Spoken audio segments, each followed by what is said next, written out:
All right, artists, we are here today at Architecture B, which is one of our 3D stations in the color green. Now, for today's project, it will end up being two-dimensional or flat on your paper, but it's important that you understand the capabilities of Mod Podge.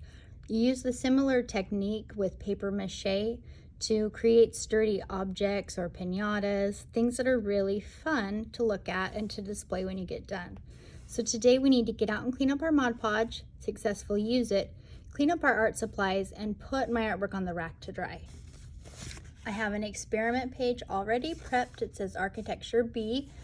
I just wrote that Mod Podge on there to help us remember. Okay, help me remember. I have my bin that's Architecture B. It even says Mod Podge on it. I need one blue container, which I'm going to open very carefully.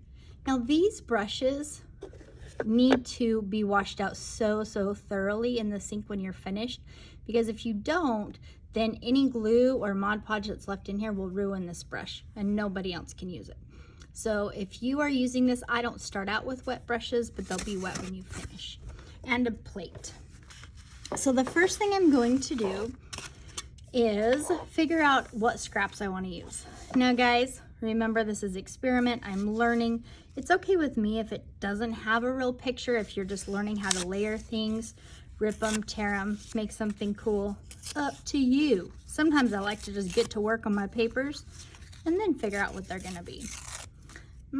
I have been working on a video for ice cream with 5th grade, so maybe I'm gonna make an ice cream cone. Yeah, that looks like it would be a good base. Now, to take the lid off my Mod Podge, I have to open it up super carefully because it's like really watery glue. Yeah. Now, to use this, I might want to kind of stir it first with my brush. Oh yeah, it was chunky at the bottom. That's kind of fun to say, chunky, chunky. Here we go, here we go.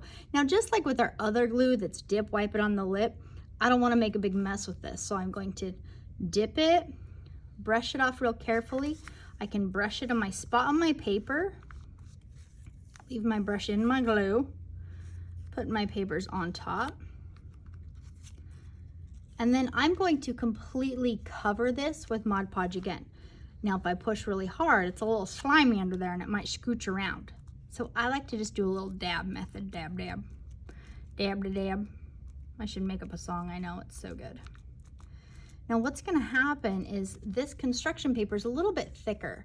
And so as the moisture soaks down into it, it's gonna become more pliable and really stick really well to your paper. You can see the air bubbles from my sponge kind of expressing all of that glue mixture on there. That's fine. I'm gonna just set it aside, go back, and obviously since I made a cone, I'm gonna need a scoop on the top. So somehow I'm going to creatively, that was my new word of the day, creatively. Feel free to use it at home. Don't forget to like and subscribe. That's what I see people do all the time when they're busy working. They just say that, so there you go. Do a little measure. That'll work. Gonna do a little stir, wipe it on the lip, pat it across my paper, add my ice cream on, and Mod Podge over the top again. Go ahead and try several different sizes. Try doing little things, see if you like it. Try doing big things. This is actually going to dry clear. This brush has to go right to the sink.